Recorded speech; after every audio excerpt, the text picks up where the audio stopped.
یہ جو 3 پوائنٹس تھے، چلو یہ تو انڈیویجول رہ کر کرنا ہوتے ہیں، تنہائیوں میں بھی کر سکتے ہیں. ایک، رمضان کے 30 دن وضو میں رہنا ہے، اس نیت سے رہنا ہے کہ وضو میں رہنا ہمارے لیے عادت بن جائے.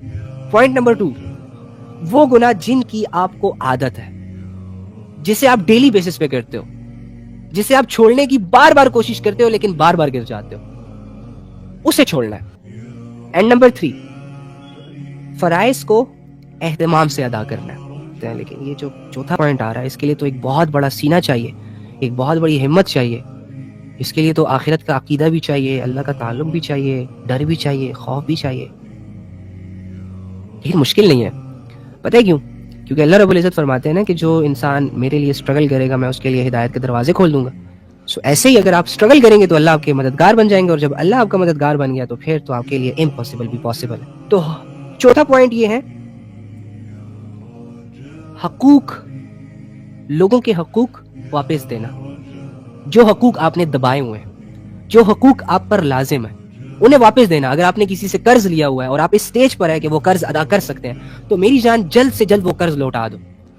اگر آپ کے پاس وہ موقع مل چکا ہے کہ آپ اس قرض کو لوٹا سکتے ہو تو فوراً سے لوٹا دو. کیونکہ جب آپ مر جاؤ گے نا تو مولوی صاحب نے صرف ایک ہی اعلان کرنا ہے، اتنا ہی کہنا ہے، بھائی مر گیا، اب کچھ کر نہیں سکتا، کسی سے بات نہیں کر سکتا، ہمیں بھی نہیں پتا اس کے معاملات، تو اگر کسی سے اس نے کچھ لین دین کیا ہو تو وہ معاف کر دے. اب وہ بات کتنے لوگوں تک جائے گی؟ اور یہ تو پوری دنیا میں گھومتا رہا ہے. یہ تو ایک جگہ سے دوسری جگہ ادھر لوگوں سے ملا، پھر تیسری جگہ ادھر لوگوں سے ملا. تو اس کے تو معاملات بہت زیادہ پھیلے ہوئے تھے، اور اس کے جنازے میں تو 1000-2000 لوگ ہی ہیں.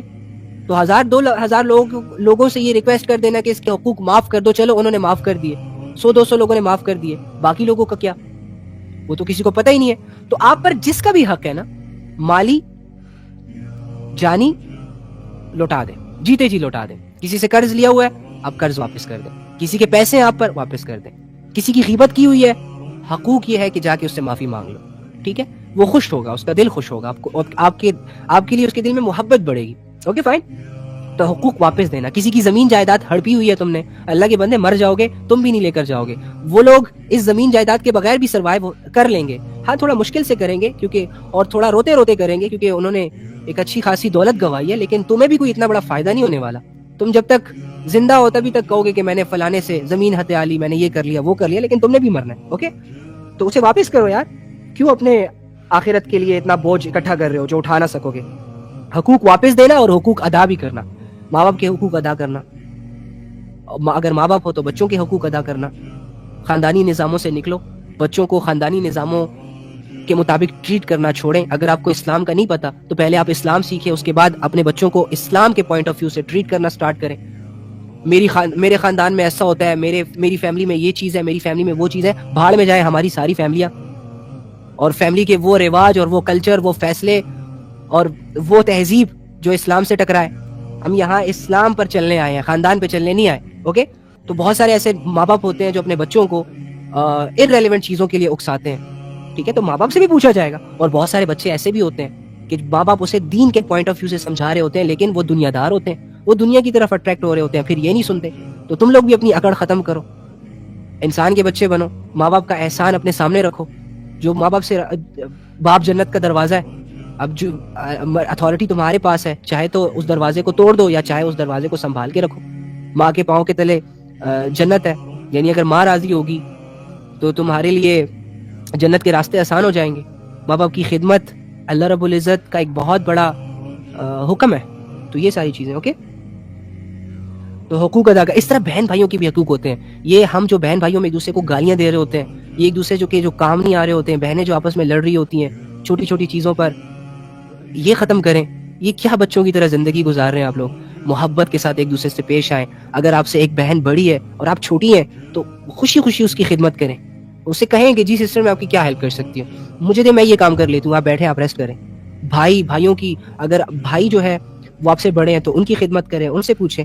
ایک اچھا معاشرہ کریٹ کریں یار. اینی ہاؤ یہ بہت لمبا ٹاپک ہو جائے گا. تو حقوق واپس دینا اور حقوق ادا کرنا، یہ پوائنٹ نمبر 4 ہے. تھک گیا. سمجھ تو آ رہی ہے نا آپ لوگوں کو؟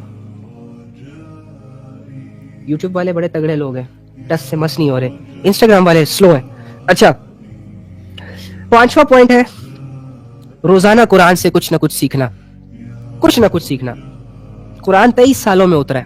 اللہ رب العزت کی طرف سے آپ پر کوئی قید نہیں ہے، کوئی شرط نہیں ہے، کوئی فرض نہیں ہے کہ آپ 2 دنوں میں قرآن حفظ کر لیں، 2 دنوں میں قرآن رٹ لیں، 2 دنوں میں قرآن کے مطابق اپنی زندگی کو گزاریں. نہیں، بلکہ اللہ یہ چاہتا ہے کہ تم قرآن کے ساتھ اپنی پوری زندگی جوڑ دو. جب تک تمہاری زندگی میں سانسیں چل رہی ہیں، تم آہستہ آہستہ تھوڑا تھوڑا کر کے قرآن سیکھتے جاؤ، پڑھتے جاؤ، عمل کرتے جاؤ. And that's it.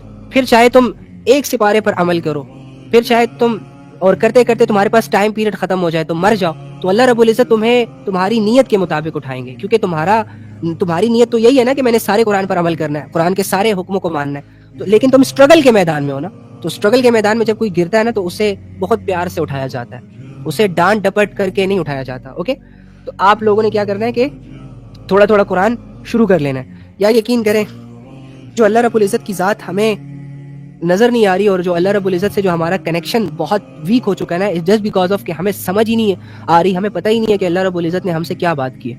اب مجھے ایک بات بتائیں، ایک بندے سے آپ کا تعلق ہی نہ ہو، ایک بندے سے کبھی آپ کی بات ہی نہ ہو، کبھی فیس ٹو فیس ملاقات ہی نہ ہو، تو آپ کے دل میں کبھی بھی اس کے لیے کوئی ویلیوز نہیں بن پائے گی. اگر کوئی آپ کو کہے کہ فلانا بندہ کہہ رہا ہے کہ آپ یہ کرو، آپ کہو کہ کون، میں تو جانتا ہی نہیں ہوں، میں کیوں کروں، تمہیں کہا ہے تم کرو، یہ والا مزاج آتا ہے نا. تو جب تک ہم قرآن نہیں پڑھیں گے تب تک ہم اللہ کو نہیں پہچانیں گے. جب تک ہمیں یہ نہیں پتہ چلے گا کہ قرآن میں اللہ نے ہم سے کیا بات کی ہے، کیوں کی ہے، کس سینس میں کی ہے، اور اگر میں اس پر عمل کروں گا تو مجھے کیا ریوارڈ مل سکتا ہے، میری زندگی کیسے سیٹلڈ ہو سکتی ہے. تو جب تک ہم ان چیزوں کی کھوج نہیں لیں گے تب تک ہم جاہل کہلائیں گے. اور جاہل عمل کے میدان میں بہت سست ہوتا ہے یا بالکل نہ ہونے کے برابر ہوتا ہے. تو قرآن کو سیکھنا سٹارٹ کر دیں. روزانہ کی ڈیلی بیسس پہ اگر آپ ایک آیت بھی سیکھ لیتے ہیں نا، یہ بھی آپ کا بہت بڑا کارنامہ ہے. اب جیسے کہ میں نے آپ سے کہا بھی تھا، ہاں انفیکٹ کہ میں آپ کو روزانہ ایک آیت سکھاؤں گا انشاءاللہ، اور ایسے سکھاؤں گا کہ آپ کو وہ کلیئر ہو جائے. وہ میں نے کیا ہے، ہاں تو آج کی آیت بھی پڑھ لیتے ہیں ہم، اور یہ آپ کا فور ایگزامپل بھی ہو جائے گا کہ آپ لوگوں نے نا ایسے قرآن سیکھنا ہے.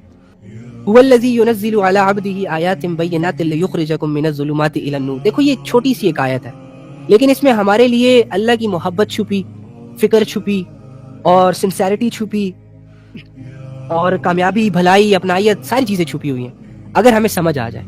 اب پڑھنے کو تو میں نے صرف عربی پڑھی ہے، آپ کو بھی نہیں پتا، ہمیں بھی عربی کی اتنی پہچان نہیں ہے، لیکن جب ہم اس کے ترجمے پہ غور کریں گے، اس کی تفسیر پہ غور کریں گے تو بات ہمیں سمجھ آئے گی کہ اللہ رب العزت بیسیکلی ہم سے کہنا کیا چاہ رہا ہے. ٹھیک ہے، اور وہ کیا ہے کہ وہ اللہ ہی ہے جو انسانوں پر کھلی کھلی آیتیں نازل کرتا ہے. قرآن کی آیتیں کیوں، اس کی کاز کیا ہے، اس کا ریزن کیا ہے، تاکہ انہیں اندھیروں سے نکال کر روشنیوں میں لائے. تو مجھے بتاؤ، کیا تم اندھیروں سے نکلنا نہیں چاہتے؟ کیا تم گناہوں کو چھوڑنا نہیں چاہتے؟ اور اگر ایک کوئی کافر ہے، مشرک ہے، تو کیا وہ اس ساری چیزیں جہنم کو سامنے رکھ کر اس بات کی خواہش کر سکتا ہے کہ اسے جہنم کو دیکھنے کے بعد بھی کفر اور شرک کرنا ہے؟ اس کی بھی یہ خواہش ہوگی نا کہ میں کفر سے نکل آؤں، شرک سے نکل آؤں، رائٹ؟ اور کفر اور شرک بہت بڑا اندھیرا ہے، اسی طرح گناہ ایک بہت بڑے اندھیرا ہے، غفلتیں، بد اخلاقیاں، بدنیتی اور گناہوں کا ایک بہت بڑا اندھیرا ہے. تو آپ لوگ ان سے نکلنا چاہتے ہیں نا، رہنا تو نہیں چاہتے. ظاہر سی بات ہے، جب آپ کے کمرے میں اندھیرا ہوتا ہے تو آپ کی یہ خواہش ہوتی ہے نا کہ کوئی نہ کوئی روشنی ہو، اور روشنی ہوگی تو آپ کچھ کر سکیں گے، قدم بڑھا سکیں گے، راستے آپ کو دکھائی دیں گے. روشنی ہی نہیں ہے، آپ کیا کریں گے؟ کچھ بھی نہیں کریں گے نا. تو آپ کی یہ خواہش ہے، آپ کی اور میری، ہم دونوں کی، بلکہ پوری انسانیت کی یہ خواہش ہے کہ ہم اندھیروں سے نکلیں. ہاں وہ الگ بات ہے کہ ہم نے اپنی زندگی کے اندھیروں کو کبھی امیجن نہیں کیا، ہمیں نہیں پتا کہ ہماری زندگی کون سے اندھیروں میں ہے. جب پتہ چلے گی نا کہ اوہو میں تو اس گناہوں کے اندھیرے میں ہوں اور اس گناہ نے مجھے اتنا نقصان دیا، اور جب ریئلائز ہوگا تو آپ یہ دعائیں کریں گے رو رو کر کے، اللہ مجھے ان اندھیروں سے نکال.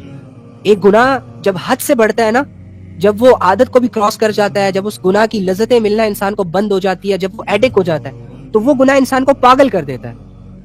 ٹھیک ہے، تو اسی طرح تو اللہ فرما رہا ہے کہ میں ہی ہوں جو اندھیروں سے نکال کر تم لوگوں کو روشنیوں میں لاؤں گا، اور اس کے لیے میں نے یہ آیتیں نازل کی ہیں.